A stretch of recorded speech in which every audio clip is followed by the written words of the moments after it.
In this chapter, we will go into more detail about creating an effective training plan for yourself.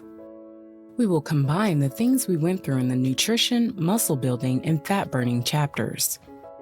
It is always a good idea to start with some kind of ready-made workout plan from the start. But at some point, it won't be enough when one gets past the novice phase. Going through the same exercises with the same rep and minute count isn't enough. This is what this chapter is for, to get to the next level in your workout and performance goals. In no means is this an exhaustive list or exact plan because it would take a whole book to cover everything. Rather, it's a universal action plan of most important principles for every exerciser. The assumption is that your goal is to get into better physical condition, drop some fat, and gain some muscle while improving your overall health and well-being. If you're an advanced level exerciser, then those principles might be self-evident for you. Let's start with the bigger picture. As we've seen in improving one's fitness, we need to take into account different areas of training, nutrition, and lifestyle. Focusing on only one or two things gets only mediocre results at best. When we talk about an effective workout plan, we should take into consideration at least three things. 1. Aerobic exercise. 2. Strength training. 3. Nutrition, that we'll deal with in another chapter.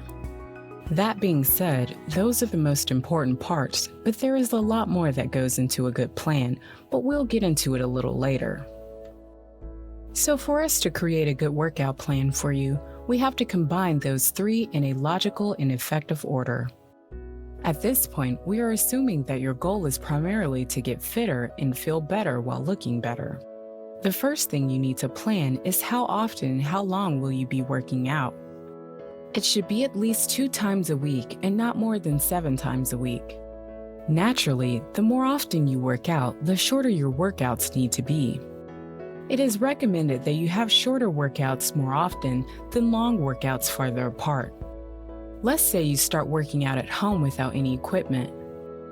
In this scenario, it will be fine to do a 10-minute whole body bodyweight routine every day or every other day and 10 to 20-minute aerobic training the same way. But rather than counting the minutes, it's more important how much you get done.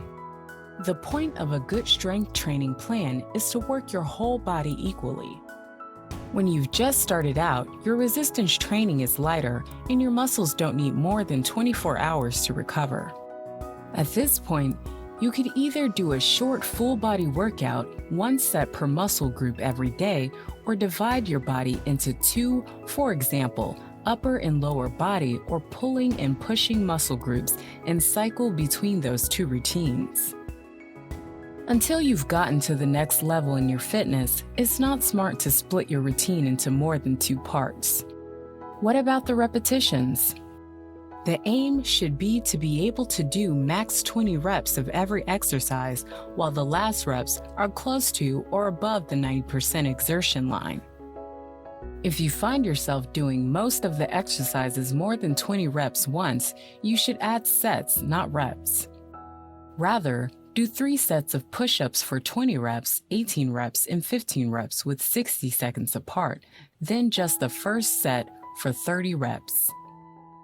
At this stage, your workout might look something like this. This is not an actual plan for you to use, but a simplified example. Day 1, 3 sets of max 20 reps, squats, lunges, hip raises, and side lunges. Day 2, 3 sets of max 20 reps, push-ups, crunches, good morning, and planks.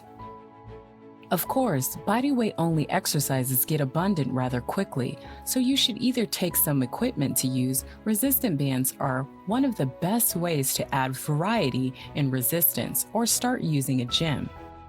The mainly same principles apply to gym goers. A good gym can add much more variety to one's workout, but it's also a lot easier to do wrong. There has always been a big discussion about whether you should use free weights or machines in the gym, and the truth is that both have their advantages. For example, free weights usually exert a larger part of your body at the same time, so-called multi-joint movements, but at the same time, the injury risk is also higher if you don't have your technique down right. A good coach comes in handy for this part. Machines, on the other hand, are much easier to do correctly, but their effectiveness is lower due to the smaller amount of muscle tissue that they work. Without going into more detail, you should probably incorporate both into your routine, starting with free weight and/or multi-joint movements and finish with machines. When you can do 5 to 6 exercises, 3 to 4 sets in one workout, and start to feel that you aren't improving anymore, it is time to add more challenge to your routine. There are many ways to do that, but the most obvious one, especially for a novice, is to split your workout into 3 parts. For that, there are also many ways. The most common ones are upper body pushing muscles, upper body pulling muscles, and lower legs, or chest, back, shoulders, arms, legs, abs. At some point during this progression, your reps should go down to 8 to 15 sets, or even lower depending on the exercise. Aim for 8 to 10 for larger movements like squats and deadlifts, and a little higher like 8 to 15 reps for smaller movements like bicep curls. You'll manage with a 3-split plan perfectly fine for years, which doesn't mean that you shouldn't change the routine every now and then. Remember, the goal is to always progressively add resistance. So at no point should you stay stagnant for longer periods of time unless you have a specific cause, for example, recovering from injury or overtraining. At one point, you should have a 3-split strength training routine with 8 to 15 reps a set, 2 to 4 sets in an exercise, and 4 to 8 exercises in a workout. Take into account that this is a very rough estimation. Your specific plan might differ from those numbers. Thus far, we've covered strength training, but what about the aerobic training? From the viewpoint of technical details, it isn't as complex as strength training for an average exerciser. Still, the principles remain the same. When you start out with the aerobic training, you should mostly invest into the length of your workout, like we've discussed in the aerobic training chapter. When you're not in good shape yet, you don't want to overexert your nervous system, but slowly introduce it to larger amounts of work. Just like our muscle makeup, our aerobic capacity differs from person to person. So it's harder to give exact numbers for you to follow. But as for a general rule, when you are starting out, you should aim for 50 to 65% heart rate max. For most people, it's equivalent to a faster pace of walking.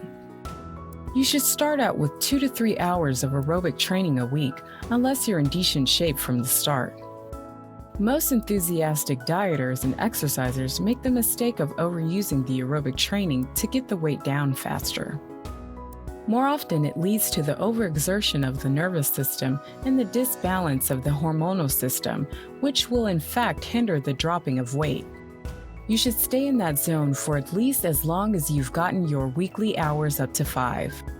At this point, you should start to add the intensity. You should start to incorporate intervals of 60 to 75% heart rate max into your workout.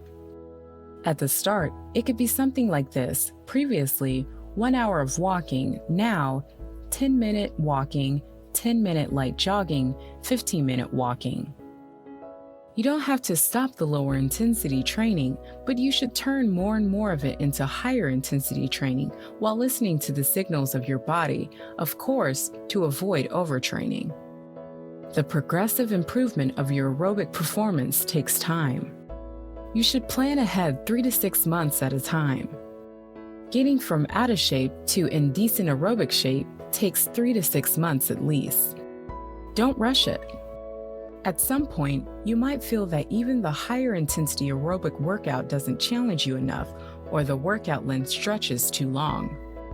At this point, it is smart to start high-intensity interval training, not to replace all your aerobic workout, but to replace 1 or 2 sessions per week. All right, how does all of this fit together? How do you use this knowledge to make a workout plan and calendar for yourself? When you're first starting out, it doesn't make sense to plan ahead for more than 3 months without a specific reason. You should plan the next 3 months ahead, 1 week at a time. The main questions you have to ask yourself are, how many hours a week do I have for working out?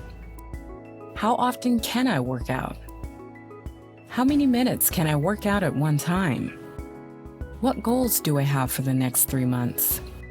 Do I prioritize strength or aerobic workout, or do I balance those? It is recommended that in the novice phase, until 6 months of working out for most, you shouldn't stretch your workouts longer than 1 hour. Whether you are doing strength and aerobic in the same workout or separately, either method is fine. Whether you are doing 3 strength workouts and 2 aerobic workouts a week, for an example, or do 25 minutes of strength training followed by 35 minutes aerobic training. Once again, those are just random examples. There are endless possible combinations. For most exercisers, it's the easiest to do both on the same day. As a general rule, you should do the strength workout first, followed by aerobic training. So the first thing is that you plan those workout sessions for every week, keeping them as regular as possible. When you've gotten this down, you should add the progression to the context. For strength, it might not show in the plan at all. When you start out, you can follow the same gym workout plan for the longer periods at a time without the need to mix it up very often. The thing that changes is the resistance and weights. It's another thing for the bodyweight workout that we discussed above. As for aerobic training, you should incorporate the progression into the plan from the start. Here's what an example plan could look like. Oftentimes, life happens and it turns out you aren't able to follow your plan or you have to adjust it. That's not a problem. Rather, it's a necessity because nothing ever goes 100% according to the plan. Be willing to adjust fast, but don't make compromises that stop you from achieving your goals. Always stick to the core plan. Details are adjustable. This was a very brief overview of making an effective workout plan. There are so many more things that go into it, but it's important that you now have gotten the main principles. You'll learn the rest on the way. Try to absorb information from different sources. Test out different things. If you have a coach, that's fine, but if you don't, then ask for help from more experienced exercisers that you can really trust because of the amount of false information out there.